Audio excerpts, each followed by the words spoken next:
Il y a eu un seul bâton de Moïse contre plusieurs bâtons de magiciens. Il y a eu un seul serpent de Moïse contre plusieurs serpents de magiciens.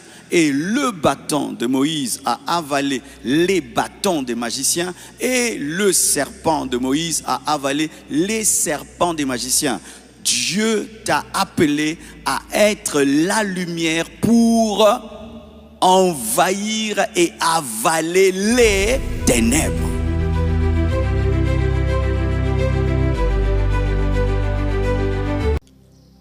Jean 8, verset 12. Jésus leur parla de nouveau et dit: je suis la lumière du monde. Celui qui me suit ne marchera pas dans les ténèbres, mais il aura la lumière de la vie. Encore, la lumière, les ténèbres. C'est pourquoi Moïse n'est pas allé avec plusieurs bâtons. Il y a eu un seul bâton de Moïse contre plusieurs bâtons de magiciens.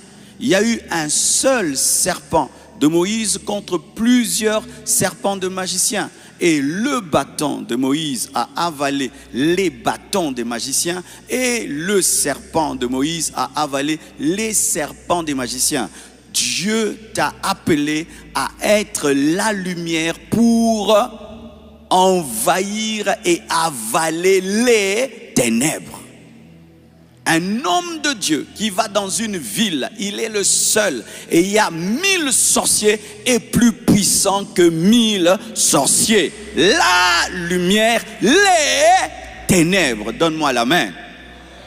Ce qui fait qu'il n'y a pas un territoire impossible pour un serviteur de Dieu. Je répète, il n'y a pas un territoire impossible pour un serviteur de Dieu. Parce que ce sont des ténèbres et toi tu es là.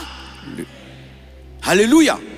Si un jour on te dit: frère, tu vas ouvrir l'extension dans un pays de sorcellerie, bénis Dieu, car c'est l'occasion de démontrer que la lumière est supérieure aux ténèbres. Alléluia. Dans notre culture, tout le temps on parle de sorcellerie, mbassou.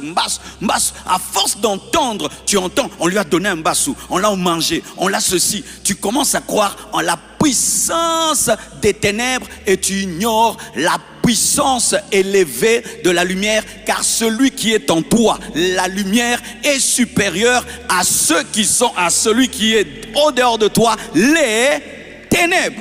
Les ténèbres ont besoin de s'assembler pour combattre la lumière. Mais la lumière, elle seule, j'avais dit j'allais pas vibrer. La lumière, elle seule est capable de les avaler. Alléluia. Si ici on met le noir remplit tout cet immeuble, il suffit seulement qu'on allume une seule lampe pour que la lumière jaillisse. Mais voici une vérité. Au commencement, lorsque Dieu a créé, on dirait qu'il y avait préexistence des ténèbres sur la terre avant la lumière. Les ténèbres étaient déjà là.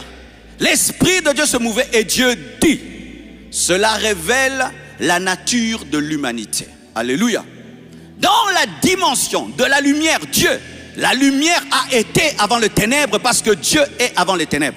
Mais pour ce qui est de la race humaine déchue, les ténèbres ont précédé la lumière. Mais les ténèbres ne régneront pas toujours. C'est pourquoi après que les ténèbres soient manifestées, Dieu parle et la lumière vient et la lumière anéantit tout ce que les ténèbres ont accompli.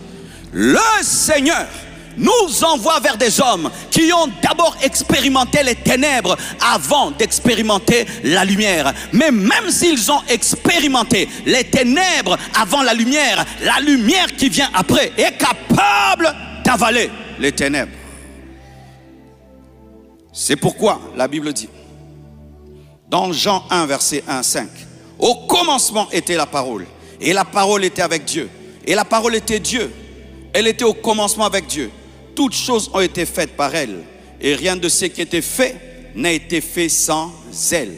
Elle était la vie. Et la vie était la lumière des hommes. La lumière luit dans les ténèbres. Et les ténèbres ne l'ont pas reçue. Mais à ceux qui l'ont reçue, à ceux qui croient en son nom, elle a donné le pouvoir de devenir enfants de Dieu, lesquels sont nés non du sang, ni de la volonté de la chair, ni de la volonté de l'homme et de Dieu. Au commencement de tout, c'était la lumière. Et lorsque le diable a amené la rébellion dans l'univers, il a amené les ténèbres. Et influençant l'homme, il l'a amené dans les ténèbres. Mais cette lumière qui était au commencement est revenue afin d'anéantir les ténèbres. Et tous ceux qui ont reçu cette lumière sont devenus enfants de Dieu, donc enfants de la lumière.